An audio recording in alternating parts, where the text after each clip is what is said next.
మేడ్చల్ జిల్లా ఫిర్జాదిగూడలోని భరత్పురి కాలనీలో ప్రభుత్వ అనుమతులు లేకుండా సెల్లార్ తవ్వకాలు చేపడుతున్నారంటూ ఫిర్యాదులు వెలువెత్తాయి.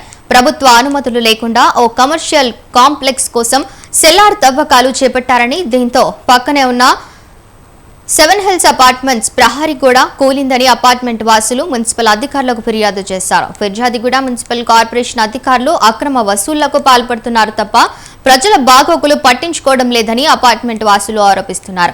ప్రహరీ గోడ కాకుండా అపార్ట్మెంట్ కుంగినట్లయితే పరిస్థితి ఏంటని వారు ఆందోళన వ్యక్తం చేశారు. ఈ విషయంపై తాము పోలీసులకు కూడా ఫిర్యాదు చేశామని, ఇప్పటికైనా మేయర్ అధికారులు చర్యలు తీసుకోవాలని అపార్ట్మెంట్ వాసులు డిమాండ్ చేస్తున్నారు.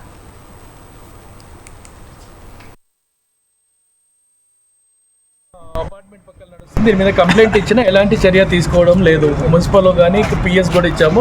ఈరోజు కూడా మళ్ళీ మా బిల్డింగ్ పక్కల ప్రహరీ కూడా కూలినందుకు మళ్ళీ వెళ్ళి పిఎస్లో కంప్లైంట్ ఇచ్చాము. దీనిపైన యాక్షన్ తీసుకోవాల్సిందిగా కోరుతున్నాం. 7 hills arcade Bharatpuri colony illegal construction వరకు మా అపార్ట్మెంట్ పక్కన నడుస్తుంది. దీని మీద కంప్లైంట్ ఇచ్చినా ఎలాంటి చర్య తీసుకోవడం లేదు. మున్సిపల్లో కానీ పిఎస్ కూడా ఇచ్చాము. ఈరోజు కూడా మళ్ళీ మా నా పేరు ప్రభాకర్ రెడ్డి. ఈ పిఎంసిలో ఇది ఒకటే సంఘటన కాదు, మొన్న ఒక 3-4 డేస్ బ్యాక్ మాదాపూర్లో సంఘటన జరిగింది. ఏడో ఉన్న సంఘటన గురించి మనం మాట్లాడుకు 60 గదాల కట్టిరని రోడ్ పక్కల ఇల్లీగల్గా కన్స్ట్రక్షన్ చేస్తారు. ఎన్నో కంప్లైంట్లు ఇచ్చినాము. దాని గురించి పట్టించుకున్న నాదులు లేడు. ఓ ఏడ రోడ్లో ఇల్లు కట్టినా పట్టించుకోరు, ఏడేది కట్టిన వాళ్ళకి పైసలు ఇవ్వండి. ఇలాంటి ఏమైనా కన్స్ట్రక్షన్ వాళ్ళు ఎట్లా ఎంకరేజ్ చేస్తున్నారు?